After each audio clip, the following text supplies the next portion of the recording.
नमस्कार, मैं नितेश कुमार। स्वागत है आपका हमारे इस खास कार्यक्रम एग्जाम मोटिव में। आज के इस एपिसोड में हम बात करेंगे इतिहास के उन दिग्गजों की जो पिछले दिनों सुर्खियों में थे। आइए शुरू करते हैं।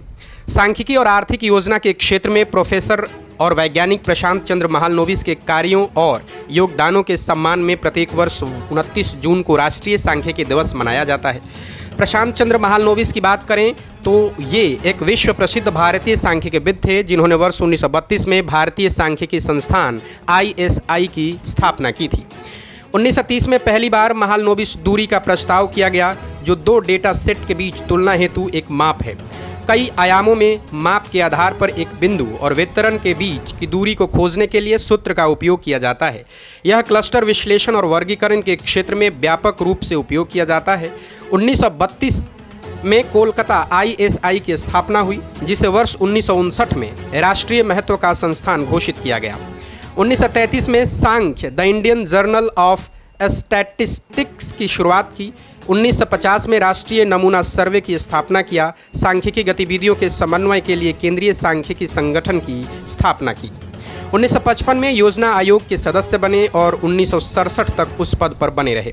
उन्होंने भारत की दूसरी पंचवर्षीय योजना तैयार करने में महत्वपूर्ण भूमिका निभाई। दूसरी पंचवर्षीय योजना का समय था 1956 से 1961, जिसने भारत में औद्योगिकरण और विकास का खाका तैयार किया।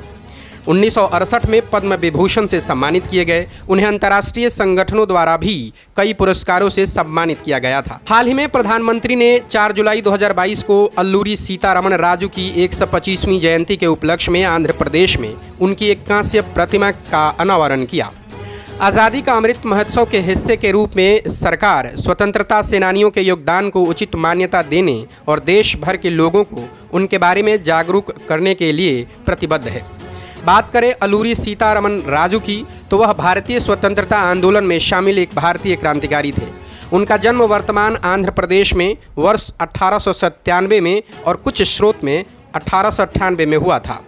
वह 18 वर्ष की आयु में एक सन्यासी बन गए और उन्होंने अपनी तपस्या, ज्योतिष तथा चिकित्सा के ज्ञान एवं जंगली जानवरों को वश में करने की अपनी क्षमता के कारण पहाड़ी व आदिवासी लोगों के बीच एक रहस्यमय आभा प्राप्त की।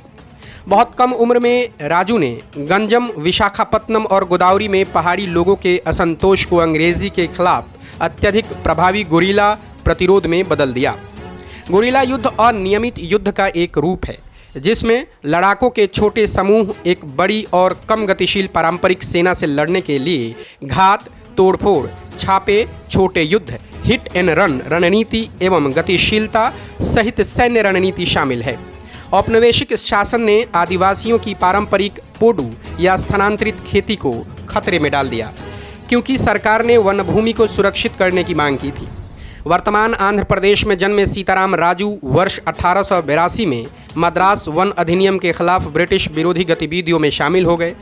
इस अधिनियम ने आदिवासियों या आदिवासी समुदायों के उनके वन आवासों में मुक्त आवाजाही तथा उनके पारंपरिक रूप पोडू या स्थानांतरित खेती, जिसे हम झूम कृषि भी कहते हैं, को प्रतिबंधित कर दिया। अंग्रेजों के प्रति बढ़ते असंतोष ने 1922 के रंपा विद्रोह को जन्म दे दिया, जिसने अल्लूरी सीतारमण राजू ने एक नेतृत्वकर्ता के रूप में अपनी प्रमुख भूमिका निभाई। रंपा विद्रोह महात्मा गांधी के असहयोग आंदोलन के साथ हुआ। उन्होंने लोगों को खादी पहनने और शराब छोड़ने के लिए सहमत किया, लेकिन साथ ही उन्होंने जोर देकर कहा कि भारत केवल बल के प्रयोग से ही आज़ाद हो सकता है, अहिंसा से नहीं। स्थानीय ग्रामीणों द्वारा उनके वीरतापूर्ण कारनामों के लिए मन्यम वीरुडू या जंगल का नायक उपनाम दिया गया था। वर्ष 1924 में अल्लूरी सीतारमण राजू को पुलिस हिरासत में ले लिया गया। एक पेड़ से बांधकर सार्वजनिक रूप से गोली मार दी गई तथा सशस्त्र विद्रोह को प्रभावी ढंग से समाप्त कर दिया गया। शुक्रिया।